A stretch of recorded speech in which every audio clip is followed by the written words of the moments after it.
And he's been the face of Labor Day TV for 42 years. Now Jerry Lewis shares the secrets that have made his telethon a huge success. The exclusive interview that you can only see right here is straight ahead. Welcome back, folks.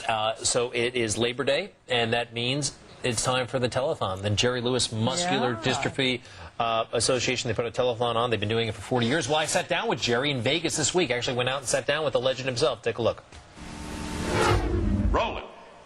Tim.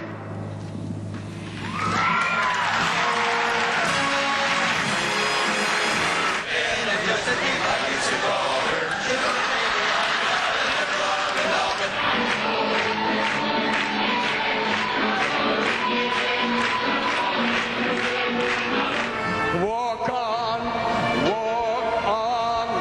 with hope. There's the representation of 135,000 children. There's the reason that for the next 20 hours, we're going to do what we do. Why did you pick muscular dystrophy? It's not important why. The important thing is that I do it. When you do the telethon, are you performing? Do you look at it as a performance, or do you look at it as like, I can be me? No. I walk out and I tell people I have a problem. I need you to help me. I'll perform for you because I think you're entitled to that. Are you okay with the fact that a lot of people, I don't know what the percentage, what the breakdown is, they know you from the telethons. They may not know you from the movies. That's okay. That's okay? You're all right with that? Oh, God. There is a certain loopiness that sets in once you hit hour 20, 24, Yeah, you 36. get loopy. Absolutely. And that's part of the appeal. That may be part of the appeal. You have to ask the viewer that.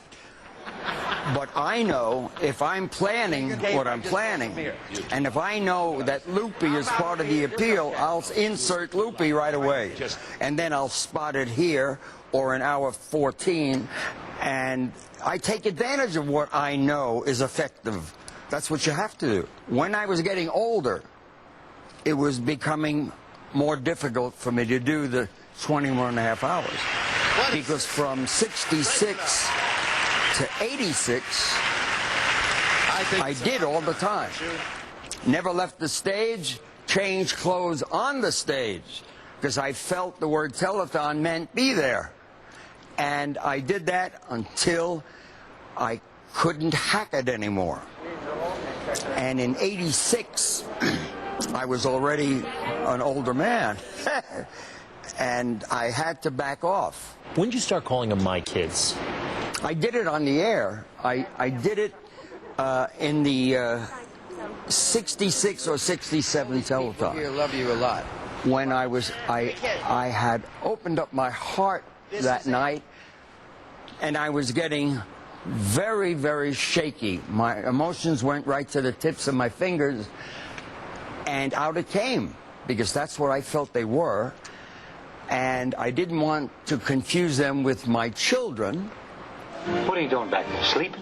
Sleeping? Are you kidding? I'm standing back here like a horse working like a dog. Got a dog named Ginger. How's she at? Does she bite? No, Ginger snap. Dad, how are you tonight? Very well, Jerry. Wonderful. I'm sorry I woke you.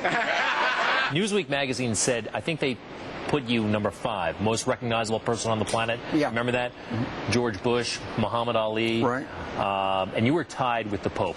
Yes, number 5. The Pope and I tied. And that was unfair for the Pope or for you? He was wearing my yarmulke. Why the hell not? It was terrific. You have any regrets?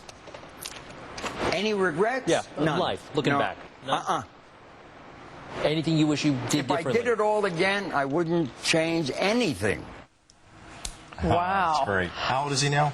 He is 81. He's going to be 82 soon. Okay. And he's got a lot of his own kids, too. I think 7. I met one of him. A really nice guy. And an interesting experience sitting down with the legend. We're going to have more of that interview in the next hour. Yeah, Very I can't good. wait. All right, thanks, guys. He's held court with 9 U.S. presidents. We're talking about Jerry Lewis. He shares his favorite White House stories, including the president he lost a bet to. Welcome back, folks. Okay, time for round 2 Yay! of my Can't wait. one-on-one with Jerry Lewis. I never thought I'd be sitting down with Jerry Lewis, but I was, and it was pretty cool. Take a look. Are you impressed with the state of entertainment today? Impressed with Yeah, do you like today's state of entertainment? Yeah. Let me put it to you this way. If I was dead, I'd roll over in my grave. Al Jolson is doing that now. The state of entertainment? What's You wrong mean the with it? state of 4-letter words? That's great. I've never heard some of them before. That's not comedy. But when you are good at your craft, you never have to use that material. Who do you like? Oh, Robin Williams is the master of the field and will always be the one to try to beat. But we've got some wonderful performers. You know, you go to see Jerry Seinfeld in concert, and you laugh till your stomach hurts. And he has kept it on a premier level. You've been described as a pariah. You know what it's like to be on the outs with the Hollywood establishment from time to time, right? Oh, sure. And how tough is that? And why? Why do they decide you're hot one day and you're not the next? And then you're hot again. That's not who I'm entertaining. I don't give a god what Hollywood thinks. Hey, I should suspect a man who has done what I have, who has accomplished what I have on the silver screen, radio, television, concerts, in-person lectures. I mean, it's just incredible when you look at the body of work. When people look at all of that and everyone sees all of that, I had all of the wonderful fruits of that labor already.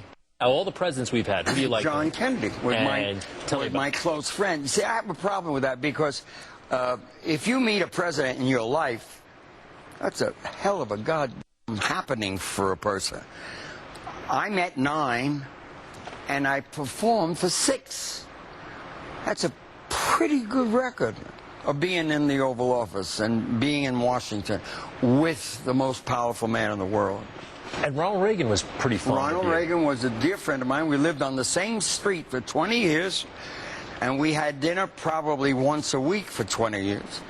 And I sat at my dinner table and said to Ronald Reagan, the week they said he was going to throw his hat in, I said, Ronnie, let me tell you something. Not only don't you have a chance, but you're going to take yourself into a world of pain and pressure and the worst job for a human being in the world. You're going to go after that? For what?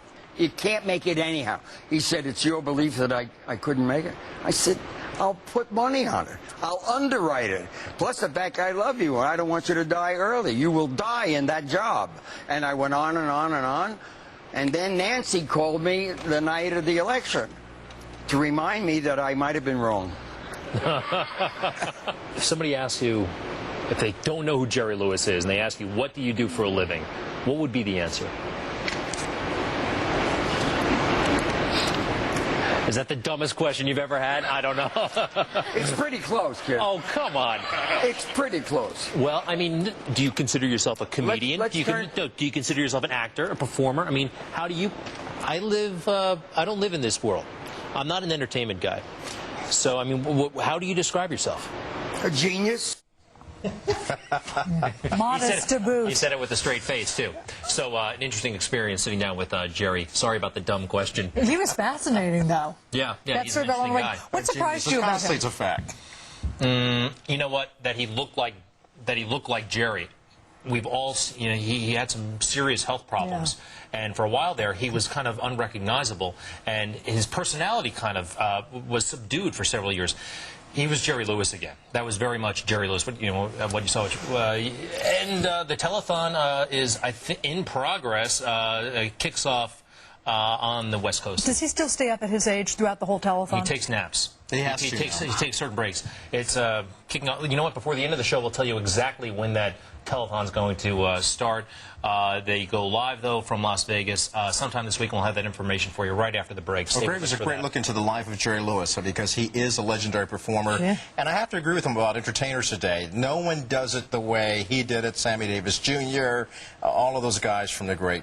And you have to respect his commitment to finding a cure for muscular dystrophy. Absolutely. He stayed with it for unclear reasons. No one's really ever been able to determine why he chose this disease above all the others, but he is passionate about it. And stay with us. We'll have the details about that telethon. The 41st annual national telethon. Starting today. Jerry Lewis.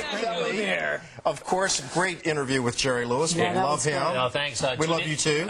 Tune in. Okay. Kumbaya. Indeed. Kumbaya. Tune in tonight, 9 o'clock. That telethon is today and tomorrow. Okay, we'll check your local list. Starting at 9 o'clock, I think. Indeed. Okay. And thanks for joining us, everybody. Have a great Sunday, and we will see you tomorrow on Labor Day.